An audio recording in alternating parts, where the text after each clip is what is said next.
A bittersweet goodbye for WPTV's chief meteorologist Steve Weagle. After 27 years, Steve is retiring Friday and his last day here. And we cannot thank him enough for his service to our entire community. And since his announcement of retirement, we've received so many comments and emails from viewers.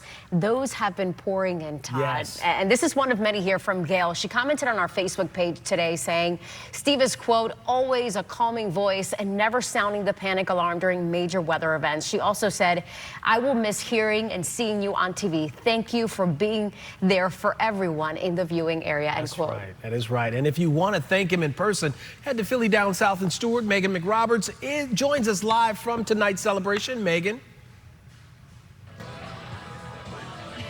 Todd, it is a ton of fun out here, just as expected.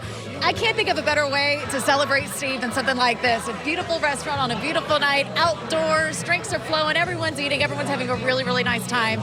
And best of all, Steve is hearing from everybody. I'll bring him in just in a second here. You're hearing so much about how much people are going to miss you. Yeah, what do you think of all of this? Yeah, it's overwhelming. There's no question about that. And it's always the same story. It's, you know, that they listen to my voice in their closet or under their stairs in the hurricanes. And that means a lot. He's even been giving autographs, and one of those was a Snuggle detergent bottle. Yes, I liked that one a lot. It was very clever.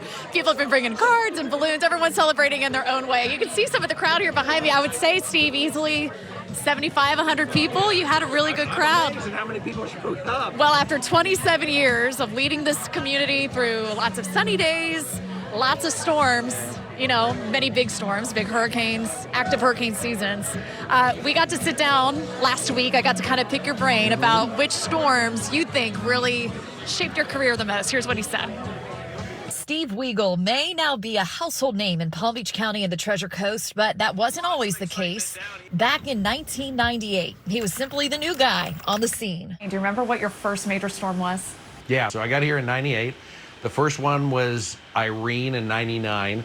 It was Friday the 13th in October of 99, and it did a little jog to the right at the very last minute, came in through the Everglades and hit us as either a strong tropical storm or a hurricane. Irene became his first hurricane to cover at WPTV, a true sink-or-swim moment, running the entire overnight show solo. The irony to that, it was just me and a producer overnight covering that storm. Tom cast notice. I was doing the news and I was doing everything, and Tom was feeding me the news highlights. That same year, Irene turned out to be the warm-up act for a much bigger storm, Hurricane Floyd, a storm Steve says gave viewers something new. We did something that everyone kind of does now, even in the news area, and that is we just went off script.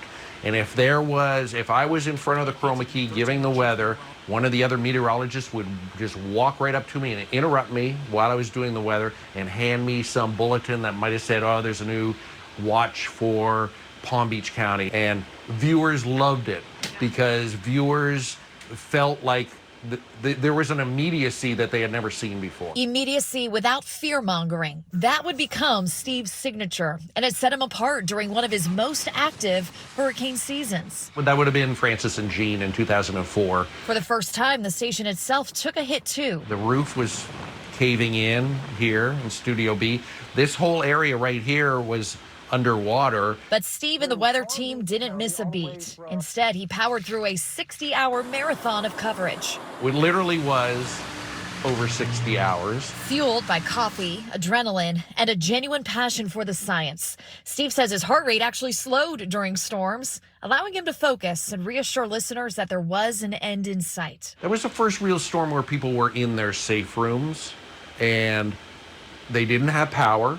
All they had were battery-powered radios, and they just listened to my voice, and that was the overwhelming response I got after the fact, that people they felt like I had a calming voice. Showing up at First Warning Live now. After that season, Steve's recognition exploded, along with emails from people who said he'd literally saved their lives. I went from hardly anyone knowing me to everyone, every single person who would see me knowing me. There was a responsibility, definitely a responsibility that started after Francis and Jean that just kind of carried on through the other storms, right through I mean, even the latest ones like Irma and Milton last year. And now it's hard to imagine a hurricane season with Steve watching from the sidelines. Is that going to be hard for you, like the next hurricane season, not being in the mix? Yeah, it'll be tough. It'll be tough.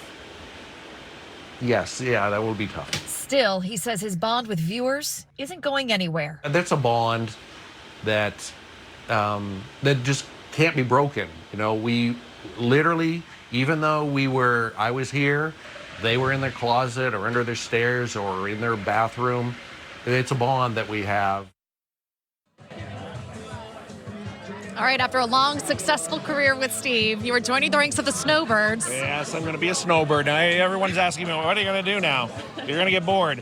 No, I'm not going to get bored. I have a place in Nova Scotia that I go to. A lot of people on social media follow me. I always post photos. And I downsized here. I have a small place by the beach, and I'm just going to do the snowbird thing. I was kind of cursing the snowbirds today. I was walking through a parking lot. Oh, the snowbirds are back. You're about to be the problem, Oh, Steve. wait, I am going to be the problem. But for once, you won't be called away from Nova Scotia on vacation to hurry back down for hurricane coverage. Yeah, that's true. That will be nice for you. Oh, it'd be amazing. I'll be actually able to watch a hurricane instead of just forecasting, because for 30 years I haven't really seen a hurricane.